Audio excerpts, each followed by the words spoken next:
de desfrutar da fama de forma pouco condizente com o muçulmano, de estar a soldo da CIA.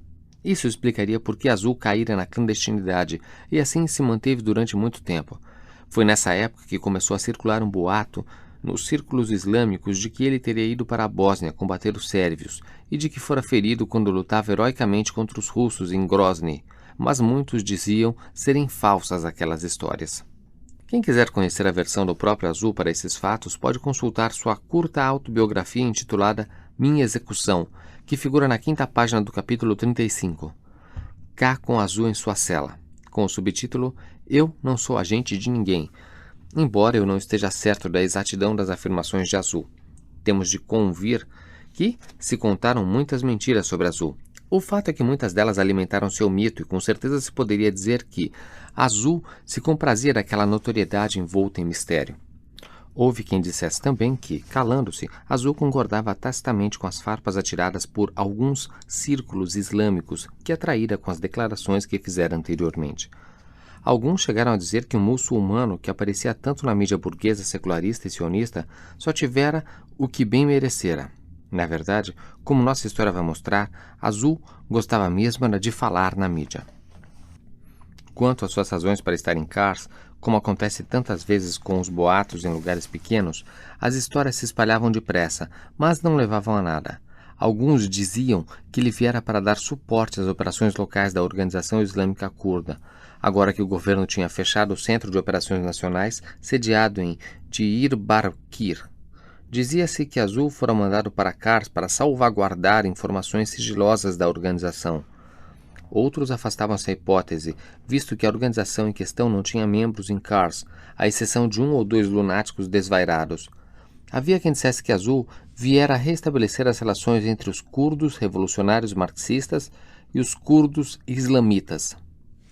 Havia um crescente conflito entre eles nas cidades do leste. Segundo essa versão, sua missão seria de instar para que todos procurassem atuar como militantes disciplinados. A tensão entre os curdos revolucionários marxistas e os curdos islamitas começara com discussões violentas, troca de insultos, espancamentos, brigas de rua e, em muitas cidades, a coisa descambara para agressões com facas e cutelos.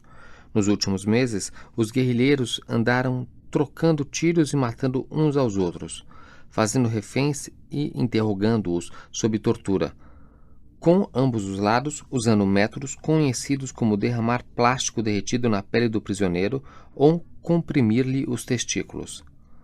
E falou-se também da ocorrência de estrangulamentos. Comentava-se a formação de um grupo secreto de mediadores para os quais aquela guerra só aproveitava o Estado, e por isso desejavam acabar com aquilo. Dizia-se que esse grupo enviara Azul para examinar a situação das regiões afetadas pelo conflito. Segundo seus inimigos, porém, o passado negro de Azul e sua relativamente juventude o desqualificavam para tão importante missão. Havia outros boatos espalhados pelos jovens sectários do islamismo de que ele viera para Kars para dar um jeito em Hakan Hoxha, o jovem espalhafatoso e efeminado apresentador e disque-jockey da televisão fronteiriça de Kars, que andara emitindo piadinhas maliciosas e insinuações veladas contra o glorioso Islã, e que agora fazia constantes referências a Deus e à hora da oração em seu programa. Ainda outros imaginavam que Azul era um mensageiro de um grupo terrorista islâmico internacional. Dizia-se até que as unidades de inteligência e de segurança de Kars tiveram notícias de uma rede apoiada pelos sauditas, com planos para aterrorizar milhares de mulheres, vindas aos montes da antiga União Soviética para trabalhar como prostitutas, assassinando algumas delas. Azul nada fizera para desmentir esses boatos, assim como nada fizera para desmentir os boatos sobre as jovens suicidas de cabeças cobertas ou o boato de que viera para observar a eleição municipal. O fato de não responder ao que diziam dele e sua recusa em sair da clandestinidade davam-lhe um ar de mistério que lhe valia a simpatia e a admiração dos alunos da escola secundária religiosa e dos jovens em geral. Ele não estava se escondendo apenas da polícia.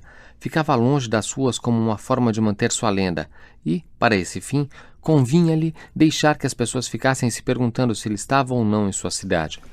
Cá tocou a campainha que o jovem de Solidel lhe indicara e imediatamente decidiu que o homenzinho que lhe deu as boas-vindas no apartamento fora o autor dos disparos contra o diretor do Instituto de Educação na Confeitaria Vida Nova, 1h30 antes. O coração de Ká começou a bater mais rápido. Espero que não leve a mal, disse o homem erguendo os braços para sugerir que o visitante fizesse o mesmo. Nos 2 últimos anos tentaram matar o chefe 3 vezes, por isso vou revistar você. Ká levantou os braços para ser revistado e aquilo fez lembrar seu tempo de faculdade. Enquanto as mãos do homenzinho deslizavam com cuidado em sua camisa, Ká receou que lhe notasse o quanto seu coração batia depressa. Terminada a revista, porém, ficou mais calmo e seu coração voltou ao ritmo normal. Não, na verdade, aquele não era o assassino do diretor. Aquele amável homem de meia-idade que se parecia antes com Edward J. Robinson não parecia resoluto nem forte o bastante para atirar em ninguém. Ká ouviu os soluços de um bebê e o doce murmúrio da mãe tentando acalmá-lo. Devo tirar os sapatos? Perguntou enquanto os tirava, sem esperar a resposta. Aqui nós somos convidados, disse uma voz. Uma segunda voz. Não queremos incomodar os donos da casa. Ká se deu conta de repente de que havia mais alguém na pequena entrada. Embora logo percebesse tratar-se de Azul, ainda lhe restou alguma dúvida. Talvez ele estivesse esperando por um encontro mais bem encenado. Ele seguiu Azul a uma sala parcamente imobiliada, onde havia uma televisão preto e branco ligada. Lá, uma criancinha com um punho na boca fitava com olhos alegres e profundamente sérios a mãe, que trocava sua roupa sussurrando-lhe docemente língua curda. Seus olhos primeiro fitaram Azul, depois Ká, quando eles entraram na sala. Como em todas as velhas casas russas, não havia corredor. Os 2 homens passaram a uma segunda sala. A cabeça de Ká estava em Azul. Ele viu uma cama tão bem arrumada que passaria por uma inspeção militar e um pijama listrado impecavelmente dobrado ao lado do travesseiro.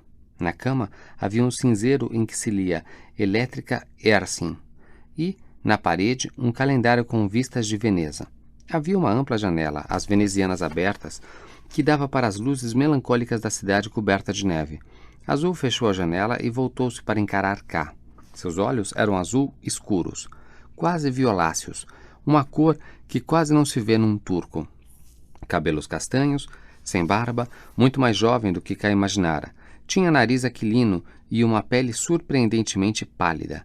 Ele era extraordinariamente bonito, mas sua distinção provinha da autoconfiança. Em suas maneiras, em sua expressão e aparência não havia nada do fundamentalista provinciano, truculento e barbudo, que a imprensa secularista descrevia como um sujeito com uma arma na mão e um rosário de contas na outra. Por favor, não tire o casaco enquanto a sala não esquentar. É um belo casaco. Onde você o comprou? Em Frankfurt. Frankfurt. Murmurou Azul, levantando os olhos para o teto e perdendo-se em seus pensamentos. Então ele explicou que algum tempo atrás ele fora enquadrado no artigo 163 por promover o estabelecimento de um Estado baseado em princípios religiosos e por isso fugiu para a Alemanha. Houve um silêncio. Ká sabia que devia aproveitar a oportunidade para estabelecer relações amistosas com Azul. Quando então deu um branco em sua cabeça e começou a entrar em pânico. Ele percebeu que Azul estava falando para se acalmar. Quando eu estava na Alemanha, em qualquer associação muçulmana que estivesse visitando, em qualquer cidade, fosse Frankfurt ou Colônia, em algum lugar a meio caminho entre a catedral e a estação, ou num dos bairros ricos de Hamburgo, por onde quer que estivesse andando, sempre havia um alemão que se destacava da multidão como um objeto de fascinação para mim. O importante não era o que eu pensava dele, mas o que eu imaginava que ele estava pensando de mim. Tentava ver a mim mesmo pelos olhos dele e a imaginar o que ele devia estar pensando sobre minha aparência, minhas roupas, a maneira como eu andava, minha história, de onde eu estava vindo e para onde estava indo, quem eu era. Aquilo fazia que eu me sentisse muito mal. Mas se tornou um hábito. Fiquei acostumado a me sentir degradado e entendi como meus irmãos se sentiam. Na maioria das vezes, não são os europeus que nos depreciam. O que acontece quando olhamos para eles é que nós nos depreciamos. Quando nós empreendemos a peregrinação, não é apenas para fugir da tirania em nossa terra, mas também para atingir as profundezas de nossa alma. Chega o dia em que se tem de voltar para salvar aqueles que não tiveram a coragem de partir. Por que você voltou?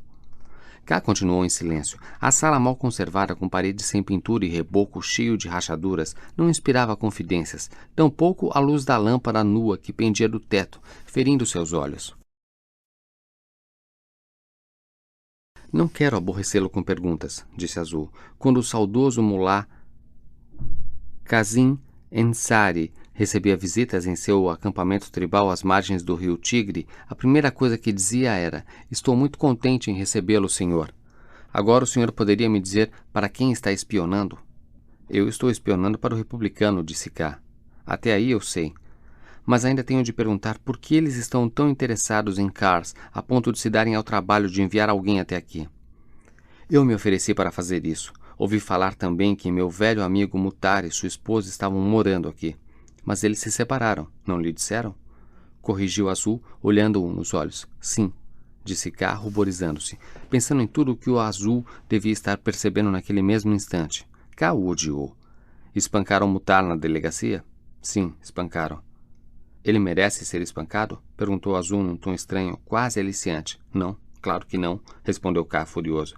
E por que eles não bateram em você? Você está satisfeito consigo mesmo?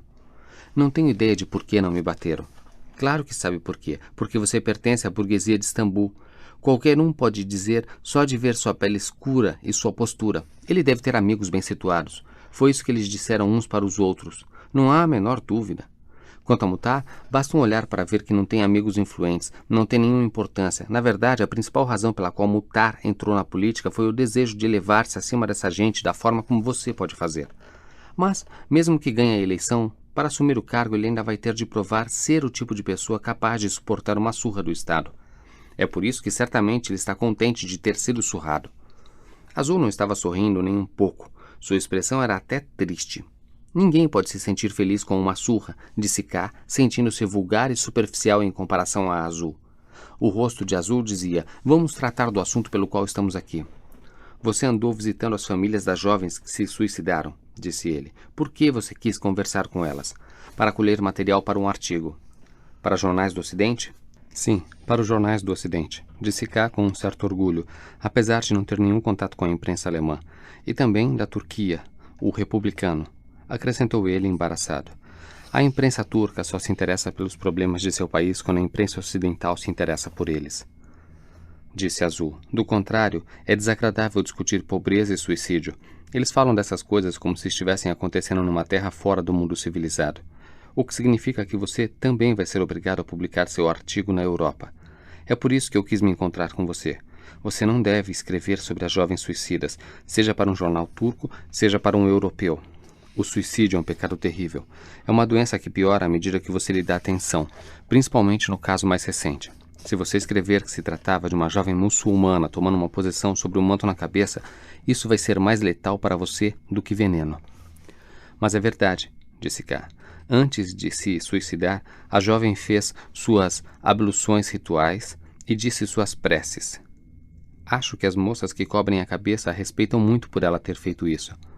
Jovens que se suicidam nem ao menos são muçulmanas, disse Azul. E é errado dizer que elas estão marcando posição em relação aos mantos. Se você publicar mentiras como essas, só vai conseguir espalhar mais boatos. Sobre disputas entre moças que cobrem a cabeça, sobre as infelizes que lançaram mão de perucas, sobre como elas foram destruídas pela pressão da polícia, dos pais e das mães. Foi para isso que você veio aqui? Para estimular outras pobres moças a se suicidarem? Essas jovens que, pelo amor a Deus, se veem divididas entre a escola e a família, se sentem tão angustiadas e tão sozinhas que não veem outra saída senão imitar o mártir suicida. O subprefeito disse que os suicídios de Kars foram superestimados. Por que você se encontrou com o subprefeito?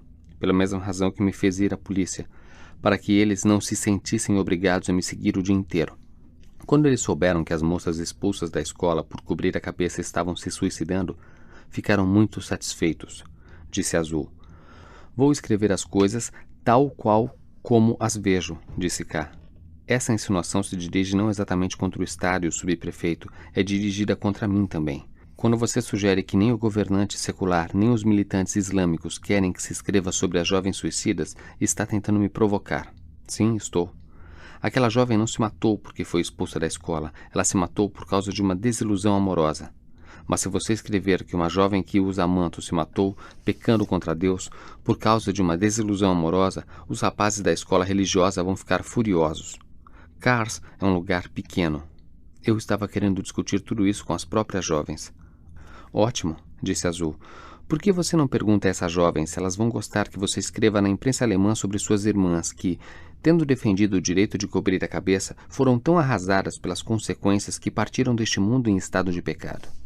Vou ter o maior prazer em lhes perguntar, respondeu Ká obstinadamente, ainda que começasse a sentir medo.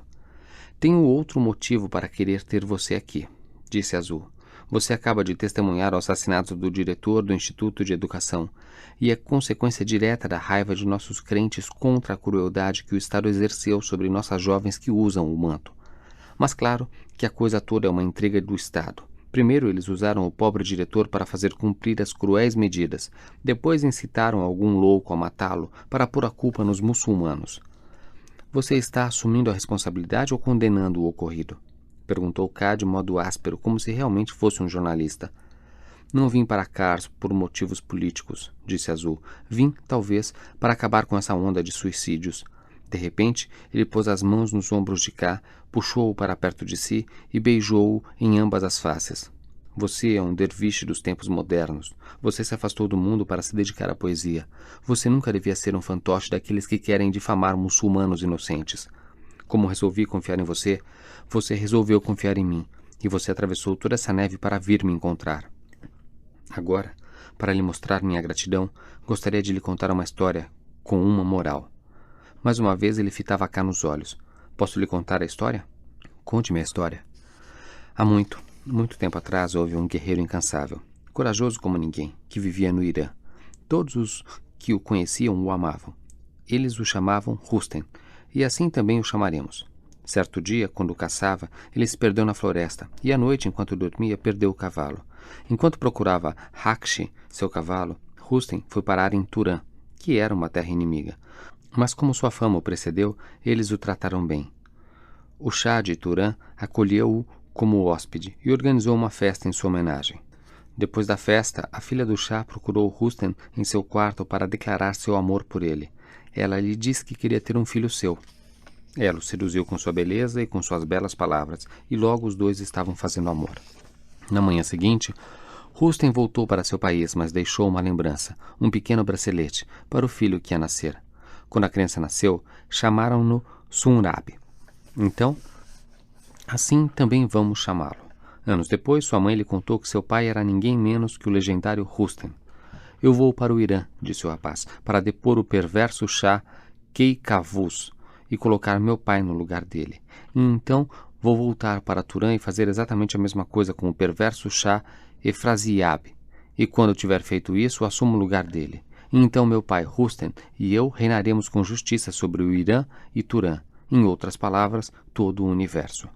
Assim falou o puro e generoso Sunrab, mal sabendo que seus inimigos eram muito mais espertos e astutos que ele. Porque Efraziab, o Shah de Turã, dava seu apoio na guerra contra o Irã, mas ao mesmo tempo colocou espiões no exército para garantir que Sunrab não iria reconhecer o pai. Depois de muitas trapaças, astúcias, cruéis reviravoltas do destino e coincidências, tramadas todas elas, ao que ele sabia pelo sublime e todo-poderoso, chegou o dia em que Surab e seu pai Rustem se viram face a face no campo de batalha. Cada um com um exército atrás de si. Nenhum dos dois conhecia o rosto do outro, mas pouco importa, ambos estavam com armadura. E nem é preciso dizer que não se reconheceram. Rustem naturalmente desejava continuar anônimo dentro de sua armadura. Do contrário, aquele herói à sua frente poderia investir com toda a sua fúria e sua força, especialmente contra ele, Rustem. Quanto a Sunrab, seu coração infantil só lhe permitia uma visão, a de seu pai no trono do Irã. Portanto, ele nunca parava para se perguntar quem era seu adversário. E assim aconteceu que esses dois grandes e generosos guerreiros, que eram pai e filho, à frente de seus respectivos exércitos e obcecados por eles, lançaram-se para a frente e sacaram suas espadas. Azul fez uma pausa. Antes de olhar Ká nos olhos, acrescentou numa voz infantil. Embora eu tenha lido essa história centenas de vezes, sempre sinto um arrepio ao chegar nessa parte, e meu coração dispara. Não sei porquê, mas por alguma razão me identifico com Sunrab. Quando ele se prepara para matar o pai. Quem poderia querer matar o próprio pai? Que alma poderia suportar a dor desse crime, o peso desse pecado, especialmente meu próprio Sunrab com seu coração inocente? A única esperança é de que, a essa altura, Sunrab mate seu adversário sem saber quem ele é. Enquanto esses pensamentos perpassam minha cabeça, os dois guerreiros começam a lutar, e numa luta que dura horas, nenhum dos dois consegue derrotar o outro. Molhados de suor e exaustos, eles embainham suas espadas. Quando chegamos ao anoitecer do primeiro dia, estou tão preocupado pelo pai como pelo filho. E, quando continuo a história, é como se eu a estivesse lendo pela primeira vez. Ouso sonhar que o pai e o filho não serão capazes de matar um ao outro e encontrarão alguma forma de contornar aquela terrível situação. No segundo dia, os dois exércitos se alinham mais uma vez e, mais uma vez, pai e filho, protegidos por suas armaduras, travam um combate implacável. Depois de uma longa luta, a sorte sorri para Sun-Rabi. Mas podemos chamar isso de sorte? E ele derruba Rústem do cavalo e o imobiliza no chão. Ele saca a espada e, quando está prestes a cortar o pescoço do pai, falam para ele. No Irã, um herói não costuma cortar a cabeça de um inimigo na primeira ocasião. Não o mate, seria cruel demais. Então, Sun-Rabi não mata o pai. Quando leio essa parte, fico muito confuso. Sinto muito amor por Sun-Rabi. Qual o sentido desse destino que Deus traçou para esse pai e para esse filho? Quanto ao terceiro dia de luta, um dia que esperei com tanta ansiedade, contra todas as minhas expectativas, ele acaba num instante. Rústem derruba Sun-Rabi do cavalo e, saltando para a frente, enfia a espada nele e o mata. A rapidez desse ato é terrível, chocante. Quando vê o bracelete e se dá conta de que matou o filho, Rústem se ajoelha, toma nos braços o corpo do filho e chora. Nesse ponto da história eu sempre choro também, não exatamente porque partilho o sofrimento de Rústem, mas porque agora entendo o significado da morte de Sun-Rabi. É o amor de Sun-Rabi pelo pai que o mata. Mas então eu vou além do infantil e generoso amor de Sun-Rabi pelo querido pai. O que sinto mais intensamente agora é a muito mais profunda e nobre angústia do pai que luta para honrar ambos, o filho e os preceitos a que deve obediência. Minhas simpatias, que estiveram o tempo todo com o rebelde e individualista Sun-Rabi, agora vão para Rústem, pai forte, responsável e digno. Azul parou por um momento. K sentiu inveja de sua capacidade de contar essa história, ou, na verdade, qualquer história, com tanta convicção. Mas eu não lhe contei essa bela história para lhe dizer o que ela significa para mim, ou o que tem a ver com a minha vida. Eu contei para chamar a atenção para o fato de que foi esquecida, disse Azul. Essa história milenar está no Shamnem, de Firduzi. Há muito tempo, milhões de pessoas a conheciam de cor, de Tabriz a Istambul, da Bósnia a Trebizonda. E quando a recordavam, encontravam um sentido para suas vidas. A história lhes fala da mesma forma como o assassinato cometido por Édipo contra o pai e a obsessão de Macbeth com o poder e com a morte falam a gente de todo o mundo ocidental. Mas agora que estamos falando sobre o fascínio do Ocidente, esquecemos nossas próprias histórias. Eles tiraram todas as velhas histórias dos livros escolares. Hoje em dia, você não encontra um único livreiro que tenha o Shamnem em toda Istambul. Como você explica isso? Ambos ficaram calados. Deixe-me tentar adivinhar o que você está pensando, disse Azul. Essa história é tão bela que um homem pode matar por ela. É isso que você está pensando, não é? Não sei, disse K. Então pense sobre isso, disse Azul. Você é ateu? Um descrente que não quer se matar. Quando Azul saiu da sala, K não soube ao certo o que fazer. A princípio pensou que Azul iria voltar para o interrogar sobre seus pensamentos, mas logo começou a perceber que não entendera bem aquele homem. Em suas atitudes, em seus modos insinuantes, Azul estava lhe passando uma mensagem. Ou seria uma ameaça? Em qualquer dos casos, K não experimentava a sensação de perigo, mas antes a de ser um estranho àquele ambiente. A sala em que ele vira a mãe e o bebê agora estava vazia. Vazia também estava a entrada do apartamento. Quando ele fechou a porta da frente atrás de si, teve de se controlar para não descer as escadas correndo. Quando levantou os olhos para o céu, a primeira impressão de K foi a de que os flocos de neve tinham parado de se mover. Quando ele os observou pairando no alto do céu, pareceu-lhe que o próprio tempo havia parado. Pareceu-lhe também que tinha havido uma grande mudança e que se passara muito tempo enquanto ele estava lá dentro. Mas o encontro de K com Azul durara apenas 20 minutos. Ele andou ao longo dos trilhos do trem, passou pelo silo coberto de neve que tomava no alto como uma grande nuvem branca e logo se encontrou novamente dentro da estação. Enquanto atravessava o edifício vazio e sujo, viu um cachorro aproximar-se, balançando amistosamente a cauda, encaracolada. Era um cachorro preto com uma mancha redonda na testa. Quando olhou do outro lado do saguão da estação, K viu 3 jovens que estavam tentando atrair o cão com pãezinhos de gergelim. Um deles era Nessip. Ele se afastou dos amigos e correu em direção a K. Não deixe de forma alguma que meus colegas saibam que eu tinha conhecimento de que você ia passar por aqui, disse ele.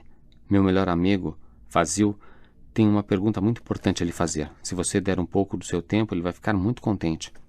Está bem, disse K e andou em direção ao banco onde os outros rapazes estavam sentados. Um cartaz na parede atrás deles lembrava aos viajantes quão importante eram as ferrovias para Ataturk. Outro procurava despertar medo no coração de toda jovem que pensasse em suicídio. Os rapazes se puseram de pé para apertar a mão de K, mas então se deixaram vencer pela timidez. Antes que Fazil faça a pergunta, Messoud gostaria de lhe contar uma história que ouviu, disse Necip. Não, eu acho que não sei contar, disse Messoud, mal contendo a própria agitação. Por favor, você poderia contá-la por mim? Enquanto Necip contava a história, K olhava o cachorro preto brincando na estação suja, mergulhada na semi-escuridão. A história se passa numa escola secundária religiosa em Istambul, ou pelo menos foi isso que me disseram, começou Necip. Um típico lugar improvisado num subúrbio da periferia da cidade. O diretor dessa escola tinha uma reunião com uma autoridade municipal num daqueles novos arranha-céus de Istambul que vemos na televisão. Ele entrou no enorme elevador e começou a subir. Havia um outro homem no elevador, um homem alto, mais novo que ele. O homem mostrou ao diretor um livro que levava na mão. E, como algumas páginas ainda estavam por abrir, sacou uma faca com cabo de madrepérola enquanto recitava alguns versos. Quando o elevador parou no 19º andar, o diretor saiu. Nos dias seguintes, ele começou a se sentir muito estranho. Tornou-se obcecado pela morte. Não tinha vontade de fazer nada e não conseguia parar de pensar no homem do elevador. O diretor da escola era um homem piedoso, então ele foi procurar alguns derviches serrari, esperando encontrar algum consolo e orientação. Ele ficou lá até de manhã desabafando, contando todas as suas angústias, e depois de ter feito isso, o famoso sheik fez o seguinte diagnóstico.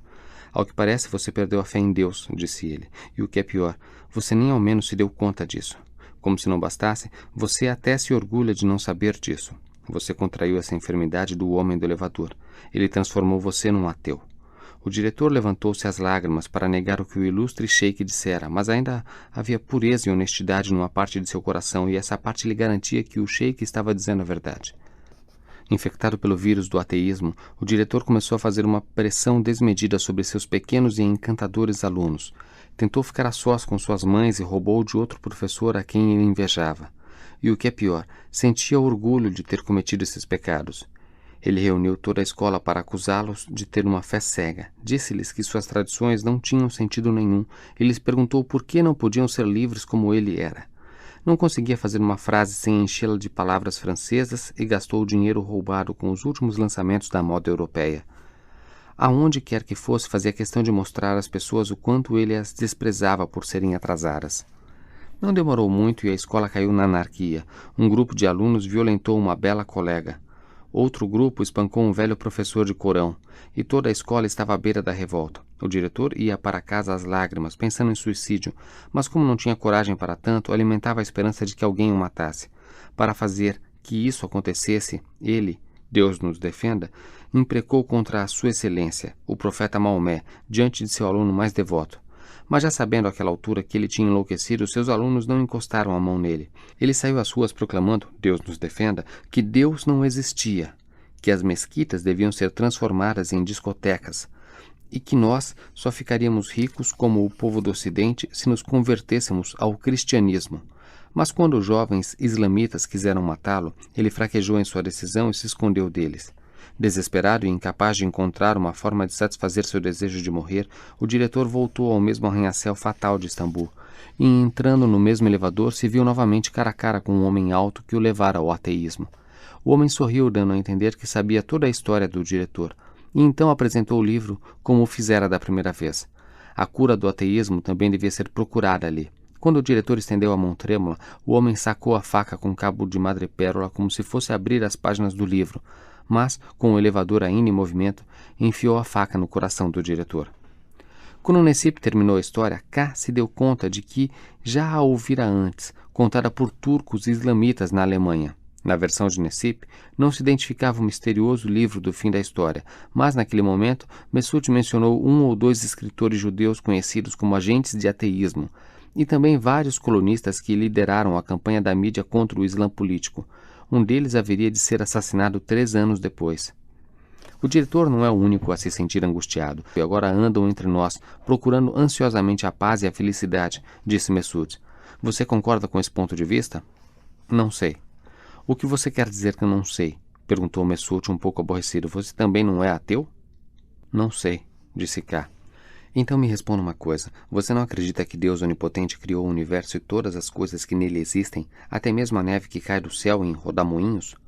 A neve me lembra Deus, disse K. Sim, mas você acredita que Deus criou a neve? Insistiu Mesut.